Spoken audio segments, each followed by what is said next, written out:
Hello viewers, welcome to education coverage. I hope आप सब ठीक है बच्चों। और जैसा मैंने कहा था कि बोर्ड एग्ज़ाम जल्दी आने वाले। मेरा जल्दी आने से मेरा मतलब डेट शीट आना नहीं था, डेट शीट भी आ गई है अभी। ठीक है, जल्दी आप लोगों के एग्ज़ाम स्टार्ट हो रहे हैं और मार्च के अंदर अंदर ही सारे ख़त्म भी हो जाएंगे। 21 मार्च को आपका मैथ्स का एग्ज़ाम है। और ये क्विक रिवीजन मेरा उसी लिए था, जैसे मैंने प्लानिंग आपको बताई थी कि आप थोड़ा कम टाइम के अंदर अपनी एनसीईआरटी को कैसे रिवाइज कर सकते हैं, उसके लिए सीरीज़ चला रखी है। चैप्टर 1 ऑलरेडी हो गया है, आज हम लोग चैप्टर 2 करेंगे। ठीक है, और जल्दी देखते हैं इसके अंदर कौन कौन से इंपॉर्टेंट पॉइंट्स हैं। तो चलिए शुरू करते हैं। मेरे पास है एनसीईआरटी। ठीक है, जो मतलब ऐसा है कि क्वेश्चंस में एक पीडीएफ बनाऊंगा। ठीक है, वो पीडीएफ नीचे अटैच करूंगा कि कौन से क्वेश्चंस ऐसे हैं एनसीईआरटी के जो आपको अवॉइड नहीं करने चाहिए। एक बार उनका आपको कंसीडर जरूर करना है कि वो क्वेश्चन आपको अच्छे से आता है कि नहीं आता है। उसके मैं नीचे एक पीडीएफ नीचे अटैच कर दूंगा जिसमें मेंशन रहेगा कि कौन कौन से क्वेश्चंस का आपका प्रॉपर एक बार रिटन रिविजन करना है। तो चलिए शुरू करते हैं चैप्टर 2। चैप्टर 2 हमारा है पोलिनोमियल। ठीक है, तो देखो कौन कौन सी चीज़ें हैं इसमें, क्या क्या पढ़ा था हमने, ये मैंने भी करवाया हुआ है। ठीक है, नीचे लिंक मिल जाएगा चैप्टर का पूरा। अभी डिटेल में जाने का टाइम तो नहीं है, लेकिन मैं यहाँ पे सिर्फ वो चीज़ें बताऊंगा जो हमने चैप्टर में ओवरऑल सीखी थी या करी थी। फर्स्ट एक्सरसाइज में हमारे पास डिग्री पे बात कर लेते हैं। ठीक है, जैसे मान लो कोई भी पॉलिनोमियल है, मैं बात करता हूँ a x cube b x plus c b x square c x plus d is equal to zero. ये कोई पॉलिनोमियल था। ठीक है, डिग्री क्या होती है, डिग्री ऑफ अ पॉलिनोमियल क्या होता है। तो हाईएस्ट पावर जो होती है पॉलिनोमियल की, हमने क्या देखा था, हाईएस्ट पावर जो होती है पॉलिनोमियल में वो डिग्री होती है। जैसे यहाँ पे एक्स जो वेरिएबल था उसकी हाईएस्ट पावर कितनी है, 3। 3 क्या है, 3 हमारी डिग्री हो गई। ठीक है, डिग्री पर क्वेश्चन बहुत कम पूछा जाता है, लेकिन चैप्टर में जो चीज़ें आ रही है मैं उन्हें सिर्फ एक बार रिवाइज करवा रहा हूँ कि ये मैं चैप्टर में गिवन है तो आपका क्वेश्चन फॉर्म किया जा सकता है। डिग्री हो गया। डिग्री के बेसिस पे हम लोग इनको कैटेगराइज करते हैं कि कौन सा पॉलिनोमियल है। ठीक है, अगर किसी पॉलिनोमियल की डिग्री 1 होती है तो हम लोग बोलते हैं कि वो कौन सा पॉलिनोमियल था, लीनियर। ठीक है, अगर किसी की डिग्री 1 है तो वो लीनियर होता है। डिग्री 2 होती है तो वो क्वाड्रेटिक होता है, जो चैप्टर 4 हमारा है जिसमें पावर 2 होती है एक्स की, क्वाड्रेटिक होता है। पावर 3 होती है जैसे इसके अंदर है, इसको बोलते हैं क्यूबिक, है ना, क्यूबिक। ठीक है, एक क्वाड्रिलेटरल क्वाड्रेटिक क्वाड्रेटिक इक्वेशन होती है, क्वाड्रेटिक पॉलिनोमियल बोल लो। ठीक है, वो होता है जिसमें पावर 2 होती है। तो पावर 1 पावर 2 पावर 3 के बेसिस पे हम इसको कैटेगराइज कर सकते हैं कि कौन सा पॉलिनोमियल है, डिग्री के बेसिस पे। अब डिग्री के ऊपर एक और चीज भी मैंने बताई थी कि जितनी उसकी डिग्री होती है उतने ही उसके रूट्स आते हैं। अब रूट्स क्या है, या जीरोस बोल लो। ठीक है, जीरोस आते हैं। जैसे इसकी पावर कितनी है, 3 है। ठीक है, अगर इसकी पावर 3 है तो इसके जीरोस कितने होंगे, जीरोस भी इसके 3 होंगे, मतलब इसके एक इक्वेशन के 3 जीरोस होने वाले हैं। अब जीरोस क्या होता है, देखो जीरोस वो पॉइंट होता है या रूट वो पॉइंट होता है। जैसे मैं बोलता हूँ कि एक्स की जगह पे मैं 1 रख रहा हूँ, एक्स इक्वल टू 1।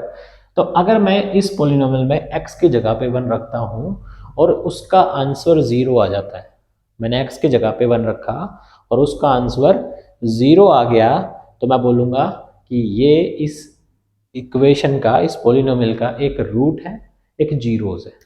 ठीक है, ये 9th क्लास में था। जीरोज या रूट, रूट तो नहीं बोलते थे, जीरोज ही बोलते थे उसमें। तो जीरोज क्या होता है, वो पॉइंट, ठीक है, वो वैल्यू जिसको इसमें पुट करें तो आंसर 0 आता है, वो होता है हमारा जीरोज। अब इसका काम क्या है, ये क्यों बता रहा हूं मैं, देखो ये इसलिए होता है कि हो सकता है वहां पे आपको कोई इक्वेशन दे दी जाए, उसके अंदर कोई कांस्टेंट दिया हो, जैसे के दिया होता है ना कुछ क्वेश्चंस में, और वो के की वैल्यू निकालने के लिए बोलता है। तो उसमें वो यही बोलेगा कि ये एक इक्वेशन है और ये इसका एक जीरोज है या रूट है, तो बताओ इसकी वैल्यू क्या होगी। तो रूट का मतलब वही हुआ ना जो हम इसमें पुट कर सकते हैं। तो एक्स की जो भी वैल्यू हो, ठीक है, वेदर से कांस्टेंट हो तो भी फर्क नहीं पड़ता, एक्स की जो भी वैल्यू हो वो उठा के सीधा क्या करनी है, यहाँ पोलिनोमियल में रखनी है। और पोलिनोमियल में रखोगे तो आपका जो दूसरा कांस्टेंट दिया होगा उसकी वैल्यू आ जाएगी। ठीक है, तो क्या क्या हो गया, डिग्री हो गया, तीनों टाइप हो गए, रूट क्या होता है या जीरोज क्या होते हैं वो हो गया। अब इसमें पावर 3 है तो 3 जीरोज निकलने वाले हैं। पावर 2 होती मैक्सिमम, मतलब डिग्री 2 होती तो इसके 2 जीरोज होते। डिग्री 1 होगी तो 1 जीरोज होंगे। और डिग्री अगर 0 हो, जैसे मैं बोलूँ 2 दे दिया खाली, ये भी एक पोलिनोमियल है, यहाँ पे 2 एक्स की पावर 0 हो जाएगा। ठीक है, लेकिन इसकी डिग्री 0 है इसलिए इसके जीरोज भी 0 होंगे, मतलब कोई जीरोज नहीं है, कोई रूट नहीं है। ठीक है, ये हो गया। इसके बाद में ग्राफ से हमने नंबर ऑफ जीरोज निकाले थे, ठीक है। अच्छा, एक और चीज आई थी पैराबोला, कर्व के नाम से। देखो जो हमारी इक्वेशन होती है ना क्वाड्रेटिक, जिसमें पावर 2 होती है, ax² + bx + c = 0, इसका ग्राफ इस तरह से बनता है, इस तरह से बनेगा, इस तरह से बनेगा, या तो मतलब अपवर्ड होगा या डाउनवर्ड होगा। ये डिपेंड करता है ए के ऊपर, ठीक है। जब a > 0 होता है तो ये अपवर्ड होता है, और जब a < 0 होता है तो ये डाउनवर्ड होता है। लेकिन इसका आपको कुछ ज़्यादा अच्छा क्वेश्चन, ज़्यादा मुश्किल क्वेश्चन नहीं आएगा, ज़्यादा से ज़्यादा ये आ जाएगा कि ग्राफ आपको दे दिया, पूछ लेगा ये कौन सी फिगर है, तो जैसे ही आपको ऐसे वी शेप दिखाई दे ना, यू शेप अगर आपको दिखाई दे तो आपका सीधा आंसर होगा दैट इज अ पैराबोला। और एक क्वेश्चन वो पूछ सकता है कि इक्वेशन दे देगा, जैसे उसने दे दिया -2x² + 3x + 4, और बोल देगा कि इस इक्वेशन का जो कर्व होगा, जो ग्राफ होगा, वो डाउनवर्ड होगा या अपवर्ड होगा। तो आप इसके बेसिस पे बता दोगे, अगर ये नेगेटिव है तो डाउनवर्ड, और अगर ये पॉजिटिव होता तो अपवर्ड। ये क्वेश्चन अभी तक आया नहीं है, मैंने देखा नहीं किसी पेपर में, लेकिन पूछा जा सकता है क्योंकि एनसीईआरटी में मेंशन, ठीक है, ये पढ़ा था हमने। तो इसके बेसिस पे डाउनवर्ड अपवर्ड हो गया। और क्या था वो जो एक्सरसाइज में क्वेश्चन है कि एक्स एक्सिस को कितनी बार कट करता है, उतने ही उसके जीरोस हैं। जैसे इसमें 2 बारी कट किया था, इसके 2 जीरोस हैं, ठीक है। 2 डिफरेंट मतलब रियल नंबर्स इसका आंसर है। और अगर उसने एक बारी ऐसे टच किया, यहाँ से आया और यहाँ एक बारी टच किया, इसका मतलब उसके सिर्फ ओनली 1 0 है। ओनली 1 0 का मतलब दोनों सेम है, -1 हो सकता है, 1 1 हो सकता है, 3 3 हो सकता है, जिसमें आता है ना दोनों रूट सेम निकल जाते हैं, वो वाला केस है, ठीक है। और कई बार ऐसा होता है कि वो कट ही नहीं करता है, ऐसे ऊपर से चला जाता है, तो क्या होता है, नो जीरोज, उसका कोई जीरोज नहीं होता, ठीक है। तो क्या होगा, देखो इस ग्राफ के बेसिस पे आपसे ये पूछा जा सकता है कि भाई कितने जीरोज होंगे, तो उसके लिए क्या देखना है कि वो एक्स एक्सिस को कितनी बार काट रहा है। दूसरा, और ये वाला अपवर्ड और डाउनवर्ड पैराबोला है ना, किसके बेसिस पे, ए के बेसिस पे, ए पॉजिटिव है या नेगेटिव है उसके बेसिस पे बताएंगे अपवर्ड जाएगा या डाउनवर्ड जाएगा, ठीक है। एक इसमें एक और चीज जरूरी जो बात थी वो क्या थी कि अगर आप लोगों को दिया हो ना y = px, y = px के अगर आपको जीरोज निकालने हैं, आपको इक्वेशन ये दी है, तो आप ये देखोगे कि x एक्सिस को ग्राफ कितनी बार काट रहा है। और अगर आपको गलती से ये दे दिया x = py, ठीक है, उसका कुछ नहीं है, थोड़ा सा चेंज करेगा, बच्चे हर बार की तरह देखेंगे x एक्सिस को कितनी बार कट किया और फिर गलत हो जाएगा क्वेश्चन। अगर x = py दिया तो फिर आपको ये देखना है कि ग्राफ ने y एक्सिस को कितनी बार काटा है, ओनली 1, ठीक है। ग्राफ एक्सिस को कितने y एक्सिस को कितनी बार काटा है, सिर्फ 1 टाइम, तो इसका एक ही जीरोज होगा। अगर ये इसके लिए बोलता px के लिए, तो इसने यहाँ पे 1 2 और 3 टाइम्स काटा था। तो x कब देखना है, जब px हो, y कब देखना है, जब py हो, ये मेंशन होगा पक्का, ठीक है। तो एक्सिस पता चल गए, पैराबोला पता चल गया, डाउनवर्ड अपवर्ड, ठीक है, रूट्स वगैरह सारे हो गए। और 1 जीरोज कब होगा, ओनली 1, नो जीरोज ये वाला जब वो कट ही नहीं करता, ऊपर से ही चला गया, नो जीरोज हो गया। और ये 2 डिफरेंट नंबर्स हो गए, ठीक है। ये हो गया, ये फर्स्ट एक्सरसाइज में है हमारा। इसके बाद में है standard form of the equation और उनके रूट्स।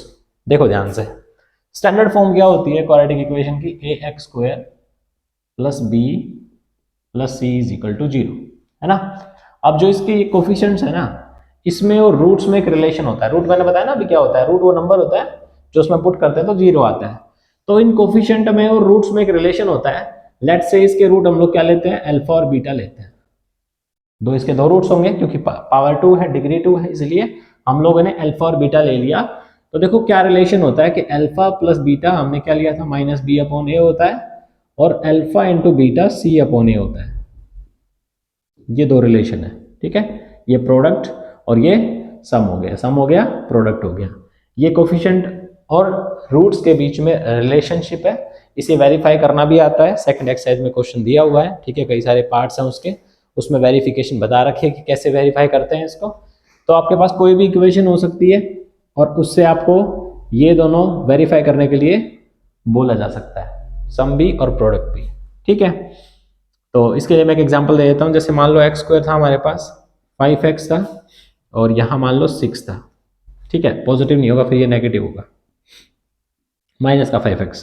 तो इसका फैक्टराइज किया मैंने, x माइनस 2 आ गया और x माइनस 3 आ गया, ठीक है, वही मिडिल टर्म स्प्लिटिंग वाला मेथड, ठीक है। फैक्टराइज करने के बाद x की वैल्यू कितनी आई 2 और x की एक वैल्यू आएगी 3।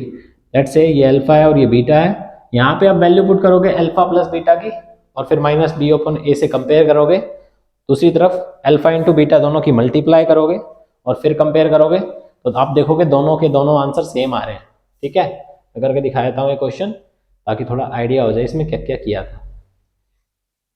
ज़्यादा डेप्थ में जाना नहीं चाह रहा मैं क्योंकि फिर वीडियो काफ़ी लेंथी हो जाएगी, बस रिवाइज करने के पर्पज से ही बता रहा हूँ। ये देखो अल्फा प्लस बीटा मतलब ये अल्फा कितना था 2, तो 2 प्लस 3 हो गया, इधर कितना था माइनस बी अपॉन ए, बी क्या होता है ये, तो देखो माइनस एक तो यहाँ पे आइडेंटिटी में था और एक माइनस 5 के साथ था, अपॉन ए कितना था, ए हमारा 1 है, तो ये कितना हो जाएगा 5 और ये कितना हो जाएगा 5, 5 इक्वल टू 5। ऐसे ही आप प्रोडक्ट चेक कर सकते हो, ठीक है। तो ये था कोफिशिएंट और उसके बीच में रिलेशन, ये काम आ सकता है। दूसरा ये इक्वेशन दे रखी थी वो हमने ले ली, उसके 2 रूट्स हो गए। इसके बाद जो इक्वेशन दे रखी है ना सोल्व करने के लिए, उसमें एक दो चीज़ें बतानी है। वो एक ये कि मान लो एक क्वेश्चन हमारा दिया हुआ है ऐसे T square minus 15 is equal to 0, इसको आप कैसे याद रखोगे। इस क्वेश्चन को मैं ऐसे बताता हूँ बच्चों को कि एक तो वो टाइप है जिसमें बी वाली टर्म मिसिंग है, एक वो टाइप होता है जिसमें सी वाली टर्म मिसिंग हो जाए। देखो इक्वेशन में क्या होता है, ए एक्स स्क्वायर होता है, मतलब एक एक्स स्क्वायर वाली टर्म होगी, एक एक्स वाली टर्म होगी और एक कांस्टेंट वाली टर्म होगी जो लास्ट में होती है ना। फर्स्ट पार्ट में क्या होगा कि हमारे पास जो टर्म है ना ये वाली मिसिंग होगी, ये बी वाली मिसिंग है, देखो स्क्वायर वाली है और लास्ट 15 है, मतलब टी वाली टर्म नहीं है हमारे पास, है ना, बीच वाली टर्म नहीं है। ये जो टर्म थी ना एक्स वाली 1 पावर वाली वो नहीं है, तो ये वो कौन सा टाइप हुआ जिसमें B part is missing, B part नहीं है। और ये वाली कौन सी टर्म है जिसमें देखो एक्स स्क्वायर वाली टर्म है, एक्स वाली टर्म भी है और जो लास्ट में सी वाली टर्म होती है, ठीक है, कांस्टेंट टर्म, वो नहीं है, सी टर्म इज मिसिंग, ये वाली टर्म यहाँ पे मिसिंग है। इनको सोल्व करना कैसे है, ठीक है, इन दोनों को बता रहा हूं मैं। बाकी के जो 3 क्वेश्चंस है, बाकी के जो क्वेश्चंस है उनमें ऐसे आप मिडिल टर्म वो प्रोडक्ट और सम वाला जो मेथड है वो मैं बता दूंगा अभी, प्रोडक्ट और सम वाले मेथड से कर सकते हैं। इसमें देखो इनमें क्या खास होगा, इनमें क्या अलग करना है, इनमें अलग ये करना है, इस वाले क्वेश्चन के अंदर आप कोशिश करोगे ये वाला फॉर्मूला बनाने की,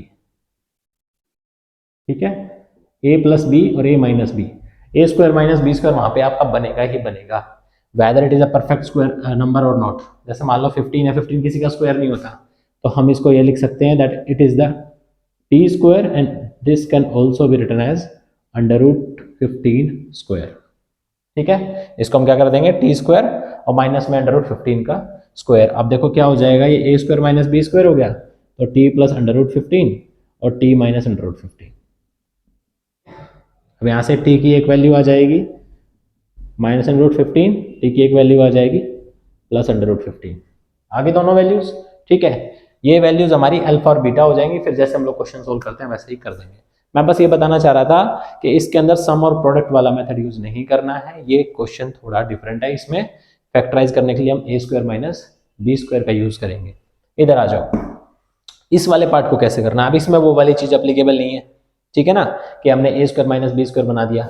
इसके अंदर क्या करेंगे, इसके अंदर देखो सी वाली टर्म मिसिंग है, और जब भी कभी किसी क्वेश्चन के अंदर क्वाड्रेटिक इक्वेशन के क्वेश्चन के अंदर सी वाली टर्म मिसिंग होगी ना, तो पक्का वहां पे कॉमन आ रहा होगा, और भी कुछ कॉमन नहीं आ रहा होगा ना, तो कम से कम x तो कॉमन पक्का ही आ रहा होगा। जैसे यहाँ पे देखो, यहाँ पे 4 भी कॉमन आ रहा है और x भी कॉमन आ रहा है, और अंदर हमारे पास x प्लस 2 बच जाएगा इक्वल टू में 0, ठीक है। हमने 4 भी कॉमन ले लिया, x भी कॉमन ले लिया, 4x x प्लस में 2 0, तो एक तो हमारा हो जाएगा x की वैल्यू 0 और एक हो जाएगी x की वैल्यू -2।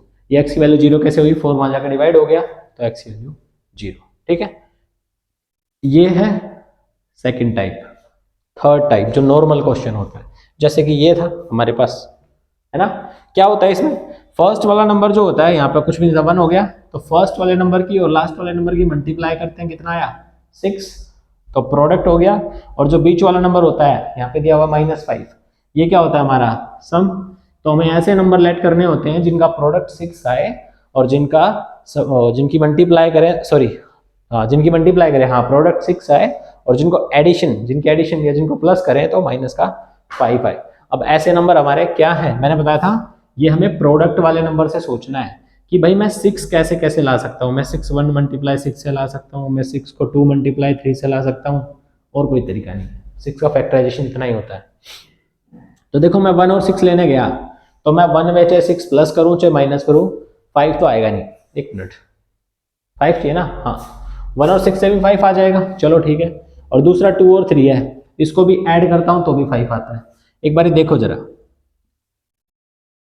अगर मैं यहां पे ले लेता हूं 1 और 6, ठीक है, मैंने नंबर ले लिए 2 और 3 की जगह 1 और 6 ले लिए, तो मुझे क्या चाहिए, मुझे मल्टीप्लाई करके प्लस का 6 लाना था ना, तो मुझे क्या करना पड़ेगा, प्लस का 1 लेना पड़ेगा और प्लस का 6, ताकि मेरी मल्टीप्लाई प्लस का 6 आ जाए। और उन दोनों को प्लस करूं तो मुझे क्या चाहिए, मुझे चाहिए माइनस का 5 आना चाहिए। तो देखो मैं अगर माइनस का 1 ले लेता हूं और प्लस का 6 ले लेता हूं तो प्लस का 5 आएगा, और अगर मैं प्लस का 1 और माइनस का 6 ले लेता हूं तो माइनस का 5 आएगा। तो ये तो कैंसिल हो गया, मुझे प्लस का 5 तो चाहिए ही नहीं। मतलब मुझे कौन सा वाला केस लेना पड़ेगा, 1 लेना पड़ेगा प्लस का और 6 लेना पड़ेगा माइनस का। लेकिन दिक्कत ये है कि जब मैं 1 प्लस और माइनस 6 लेता हूं तो मेरा आंसर माइनस का 6 आता है, मतलब मेरा प्रोडक्ट मुझे नहीं मिलेगा, और प्रोडक्ट नहीं मिलेगा तो ये नंबर कैंसिल हो जाएंगे। फिर मैं दूसरे वाले केस पे जाऊंगा, 2 पे और 3 पे। मैं 2 भी माइनस का लूंगा, 3 भी माइनस का, -2 और -3 प्लस का 6 हो जाएगा, और दोनों को ऐड करेंगे तो हमारा माइनस का 5। ठीक है, ये था फैक्टराइजेशन और वेरिफिकेशन ऑफ रूट्स। ठीक है, वेरिफिकेशन कैसे करेंगे वो हो गया, और हमारा फैक्टराइजेशन हो गया, वैल्यूज कैसे निकालनी है, दोनों टाइप हो गए हैं। इसमें एक छोटा सा क्वेश्चन और आता है जिसमें हल्की सी ट्रिक यूज होती है। वो ट्रिक क्या है, वो नंबर को शिफ्ट करने की होती है। देखो मैं बताता हूँ यहाँ पे, जैसे उसने क्वेश्चन दिया हुआ है शायद, इसमें दिया है 6x² - 3 - 7x = 0। बच्चे क्या करते हैं, वही कि फर्स्ट वाले नंबर की और लास्ट वाले नंबर की मल्टीप्लाई, ये गलत। पहले आप उसको स्टैंडर्ड फॉर्म में लेके आओ। स्टैंडर्ड फॉर्म क्या होती है, ax² + bx + c, मतलब x² वाली टर्म आगे होनी चाहिए, c पीछे होना चाहिए, और x वाली टर्म मिड में होनी चाहिए। ठीक है, मिड में होनी चाहिए, तभी वो होगा। जैसे मिड में आ गया ना, तो उसके बाद ही वो सोल्व करना है। अब ये क्या करना है, देखो इसने जो c वाली टर्म है ना, वो मिड में नहीं दे रखी, तो इसको पहले पीछे करेंगे, इसको इधर करेंगे, 6x² 7x - 3 = 0। ठीक है, अब ये आ गया मिड में। अब मिड में आने के बाद भाई प्रोडक्ट और सम वाला मेथड। ठीक है, मैं भी इक्वेशन याद कर रहा था, मैंने मुझे जैसा याद आया मैंने बता दिया, लेकिन किया उसमें ऐसे ही हुआ है कि सी वाले टर्म को बीच में दिया हुआ है और ये 7x पीछे दिया हुआ है, तो उसको शिफ्ट कर लेना है करने से पहले। ठीक है भाई, तो ये हमारी सेकंड एक्सरसाइज का फर्स्ट क्वेश्चन पूरा हो गया। मैंने तीनों टाइप बता दिए हैं, ठीक है, और ये भी बता दिया करना कैसे।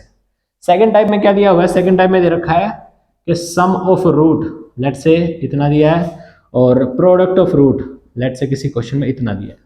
मतलब क्या दिया हुआ है आपको क्वेश्चन के में, ये दे रखा है कि भाई सम ऑफ रूट इतना होता है, प्रोडक्ट ऑफ रूट इतना होता है, तो आप इक्वेशन बताओ क्या होगी।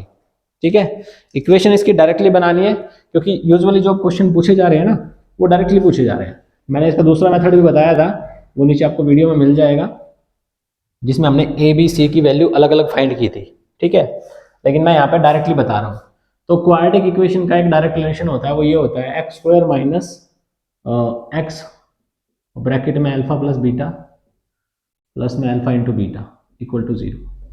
आप क्या करोगे, यहाँ पे रख दोगे सम जो भी क्वेश्चन में दिया हुआ है, यहाँ पे रख दोगे प्रोडक्ट जो भी क्वेश्चन में दिया हुआ है, अल्फा और बीटा का सम दिया होगा, प्रोडक्ट दिया होगा, डायरेक्ट आप रखोगे, इक्वेशन आ जाएगी। बट रिमेंबर, यहाँ अगर कोई फ्रैक्शनल वैल्यू आई, जैसे मान लो आपने यहाँ रखा ये, और ये आ गया आपका x², और यहाँ बोलो उसने 1/4 दे दिया था, और ये आपका 3/6 दिया हुआ था, तो आप क्या करोगे, आप इसका एलसीएम देके क्रॉस मल्टीप्लाई करके दोगे। ठीक है, एलसीएम और क्रॉस मल्टीप्लाई इसमें करनी है। ठीक है, समझ आ गया। और जो मैंने पहले बताया था वो क्या बताया था, वो ये बताया था कि ये अल्फा प्लस बीटा कितना होता है, -b/a होता है, ये कितना होता है, c/a होता है। ठीक है, इसके बाद हमने क्या बोला था, भाई दोनों में a आ रहा है, तो a को हमने 1 लेट कर लिया था, फिर यहाँ से b की वैल्यू निकाली थी, c की वैल्यू निकाली थी, और फिर इक्वेशन में ए बी और सी रख देते हैं, इक्वेशन आ जाती है। ये थी आपकी सेकंड एक्सरसाइज। सेकंड एक्सरसाइज का कितना ही दिया हुआ है, 2 रूट्स के रिलेशन हो गए, ठीक है, अल्फा और बीटा हो गया, रिलेशनशिप भी अच्छे से हो गया, क्वेश्चन में जो ट्रिक यूज रखी थी वो भी हो गई। अब एक क्यूबिक इक्वेशन और देख लो, ठीक है, ये भी पूछी जा सकती है, ठीक है, एनसीईआरटी में गिवन है, वैसे एग्जाम पॉइंट ऑफ व्यू से नहीं है लिखा हुआ है, लेकिन फिर भी कुछ नहीं पता, क्वेश्चन आ सकता है, चैप्टर में दिया है, तो एक बार जल्दी से देख लेते हैं। क्यूबिक इक्वेशन की स्टैंडर्ड फॉर्म इसी तरह से होती है, बस उसमें पावर 3 हो जाती है। ये हो गई हमारी क्यूबिक। इसके 3 रूट्स होते हैं, पहले हमारे पास अल्फा और बीटा था, अभी हमारे पास एक और भाई साहब आ गए हैं, गामा, अल्फा बीटा गामा। तो इसमें भी ऐसे ही होता है, sum of root alpha into alpha plus beta plus gamma, एक होता है sum product alpha beta beta gamma gamma alpha, एक होता है तीनों का product alpha into beta into gamma. ये वही माइनस बी अपॉन है, ये सी अपॉन है और ये माइनस डी अपॉन है। रिलेशनशिप वैसे ही है जैसे पहले था, ठीक है। आपके पास क्वेश्चन इस तरह से आ सकता है कि आपको 3 जीरोस दे देगा और ये चेक करने के लिए बोल दे कि भाई चेक करके बताओ ये इसके जीरोस हैं कि नहीं है। तो चेक करने का तरीका आप लोग जानते हो, जो उसका जीरोस होता है उसको हम उसमें पुट कर सकते हैं। लेट्स से मुझे एक्स की वैल्यू दे दी -2 और बोला चेक करो इसका जीरोस है कि नहीं है, तो मैं उठा के उसमें पुट करूंगा। अगर आंसर 0 आया तो बोलूंगा yes it is a zeros, नहीं आया तो बोलूंगा नो, ठीक है। तो चेक करने के लिए क्वेश्चन आ सकता है, 1 बाय 1 उठा के पुट करना है, चेक करना है। चेक करने के अलावा इक्वेशन से रूट मान लो दे दिए और फिर बोल देगा कि इनका रिलेशनशिप वेरीफाई करो कोफिशिएंट के साथ। तो रिलेशनशिप ऐसे वेरीफाई करोगे, मान लो एक रूट दे दिया 1, एक दे दिया 2, एक दे दिया 3, तो alpha plus beta plus gamma तीनों प्लस करने दे, तो 1 + 2 + 3 कर दिया। इधर मैं क्या करूंगा -b/a, तो इक्वेशन से मैं b निकालूंगा, a निकालूंगा, दोनों को डिवाइड करूंगा। इधर मेरा कितना आ रहा है 6 आ रहा है ना, तो मैं चेक करूंगा इधर भी 6 आ रहा है कि नहीं आ रहा है। अगर नहीं आ रहा तो इसका मतलब कोई मिस्टेक हो रही है, क्योंकि अगर वो उस इक्वेशन के रूट्स हैं, जीरोस हैं, तो पक्का ये रिलेशनशिप वेरीफाई होगा। अदरवाइज आपने रूट्स निकालने में कुछ मिस्टेक की है या कैलकुलेशन की कोई एरर है, समझ गए। तो क्यूबिक का क्वेश्चन इस तरह से हो सकता है। अब देखते हैं आगे, डिवीजन के क्वेश्चंस इस बार नहीं है हमारे, ठीक है। तो दोबारा कभी कुछ होगा ऐसा कि आने वाले होंगे तो मैं बता दूंगा। तो अब इन पे टाइम खराब नहीं करते हैं, क्योंकि क्वेश्चन किसी भी सैम्पल पेपर में नहीं पूछे जा रहे हैं, तो मे भी आपके बोर्ड में भी नहीं आएंगे। और डिग्री के बेस पे क्वेश्चन हो गया। एक ये रूट वाला क्वेश्चन मुझे लगता है क्वेश्चन अच्छा है तो शायद कहीं पूछ ना ले, इसलिए मैं फिर भी बता रहा हूँ, कुछ नहीं लगता, 2 मिनट और लगेंगी बस। अगर पावर 4 हमारे पास आ गए किसी इक्वेशन में, तो इसका मतलब क्या हुआ, इसका मतलब ये होता है कि उसके 4 जीरोस होंगे, ठीक है। ये क्वेश्चन आपसे कैसे पूछा जाता है कि इन 4 जीरोस में वो आपको क्या करेगा, वो आपको ना 2 दे देता है जीरोस और बाकी के 2 निकालने के लिए बोल देगा। ये 2 जीरोस वो वहाँ पे दे देता है और बाकी के 2 निकालने के लिए बोले जाते हैं। तो जैसे मान लो एक की वैल्यू 2 दे दी, एक की -3 दे दी, तो आप क्या करोगे, अच्छा ये ना सेम उसमें मिलते हैं पैटर्न में, जैसे एक 2 दिया हुआ है तो दूसरा -2 मिलेगा, सेम ही पैटर्न फॉलो करते हैं। बताता हूँ कैसे। देखो मैं बोलता हूँ x = 2 और दूसरा मैं बोलूँगा x = -2, ठीक है। मैंने हमने स्टूडेंट्स को करवाए हैं सारे चैप्टर और सारी एक्सरसाइजेज, क्योंकि कुछ भी आ सकता है एग्जाम में, इसलिए मैंने बताया था, मैं थोड़ा सा दोबारा रिवाइज करवा रहा हूँ। x = 2 और x = -2, मैंने इक्वल टू क्यों लिया है, क्योंकि वो उसका जीरोज है, तो x = ये भी हो सकता है, x = ये भी हो सकता है। अब जब मैं इसको इधर ले आऊंगा तो ये बन जाएगा x - 2 = 0 और ये बन जाएगा x + 2 = 0। अब देखो ये 9th क्लास में था कि जब x = 2 हमारा जीरोज होता है तो ये इधर आकर माइनस हो जाता है ना, तो ये क्या बन जाता है, ये बन जाता है फैक्टर। ये भी फैक्टर है, ये भी फैक्टर है, और किसका फैक्टर बन जाता है, उस पॉलिनोमियल का जिसकी हम, सॉरी बीच में वीडियो पॉज हो गई थी तो पता नहीं चला, ये क्या कह रहे थे हम, बात कर रहे थे हम लोग, फैक्टर बन जाता है। किसका फैक्टर बनेगा, जिस पॉलिनोमियल का हमने यहाँ पे x⁴ वाला पॉलिनोमियल था ना, उस पॉलिनोमियल का एक फैक्टर बन जाएगा, ठीक है। तो हम क्या करेंगे फिर, इन दोनों की जो मल्टीप्लाई है ये और ये, ठीक है। अगर वो फैक्टर मतलब ये जो नंबर है यहाँ पे पॉलिनोमियल है वो x - 2 से डिविजिबल है, x + 2 से डिविजिबल है, तो वो इन दोनों की मल्टीप्लाई से भी डिविजिबल होगा। ये क्वेश्चन मैंने नीचे करवाया हुआ है, तो फुल वीडियो आप देख सकते हो। ठीक है, वहाँ से फिर हम लोग एक्स की 2 और वैल्यूज़ निकाल सकते हैं, और बुक में एग्जाम्पल भी दिया हुआ है, तो ये एक ज़रूरी था। दूसरा हमारे पास था क्यूबिक, मैं पूरा एक्सप्लेन कर चुका था, अभी दोबारा बताना पड़ेगा। देखो यहाँ पे ये था बच्चों कि अगर हमारे पास पावर 3 वाला क्वेश्चन दिया, ठीक है, इसमें ये भी हो सकता है कि पावर 3 वाला क्वेश्चन दे और उसका एक जीरोज आपको दे दे और बाकी के 2 आपको निकालने हो, तो उसमें भी आप यही मेथड यूज करोगे कि ना उस वाले वैल्यू, जैसे मान लो ये दे दिया उसने कि एक पोलिनोमियल था 3x² या 3x³ प्लस में 2x² प्लस में 3x+4, ये दे दिया, तो बोल देगा x इज इक्वल टू -1, इसका एक जीरो हो जाए, बाकी के 2 निकालो। तो आप क्या करोगे, ये इधर आकर प्लस हो जाएगा, तो ये x+1 हो जाएगा, और ये पूरा आप डिवाइड कर दोगे, और जब इसको डिवाइड करोगे तो आपका x की पावर 2 में आंसर आएगा, और x की पावर 2 वाले को आप फैक्टराइज करोगे तो x की 2 वैल्यू आप वहां से निकाल सकते हो। एक क्वेश्चन ये इस तरह से पूछा जा सकता है। ठीक है, एक और चीज़ मैंने बताई थी अभी अभी कि मान लो आपको इस तरह से कोई इक्वेशन दे दी जाए, ठीक है, क्वेश्चन को घुमाने के बहुत सारे तरीके होते हैं, इस तरह से इक्वेशन दे दी जाए, इस इक्वेशन में क्या बोलेगा कि x इक्वल टू 1 इसका एक जीरोज है, और x इज इक्वल टू 3 मान लो इसका एक जीरोज है, 2 जीरोज दे दिए उसने, तो बोलेगा a और b की वैल्यू बताओ क्या है। तो अगर वो जीरोज है तो उसको उसमें हम पुट कर सकते हैं, x की जगह पे आप पुट करोगे तो a और b की एक इक्वेशन बन जाएगी, जैसे मैं x की जगह पुट किया तो 3 + a + b + 4 is equal to 0 बन गया, इसका मतलब a + b की वैल्यू -7। ऐसे ही आप x की जगह पे 3 पुट करोगे तो a और b की एक और इक्वेशन बनेगी, दोनों को आप एलिमिनेशन से सोल्व कर सकते हो। ठीक है, तो क्वेश्चन को और भी कई तरीके से घुमाया जा सकता है, ये आप अपने क्वेश्चंस की प्रैक्टिस करोगे, उनमें आपको दिखेगा, अपने सैम्पल पेपर में दिखेगा, और इसके साथ साथ मैं भी एक यहाँ पे नीचे PDF अटैच करूँगा जिसमें प्रैक्टिस के लिए कुछ क्वेश्चंस होंगे। ठीक है, तो आई होप आपको चीज़ें समझ आई होंगी, मैंने कोशिश की कम से कम टाइम में एक बार आपको पूरा चैप्टर रिवाइज हो जाए कि हमने इसमें क्या क्या किया था। ठीक है, thank you for watching, if you like the video please press the like button and share the video to your friends. Thank you.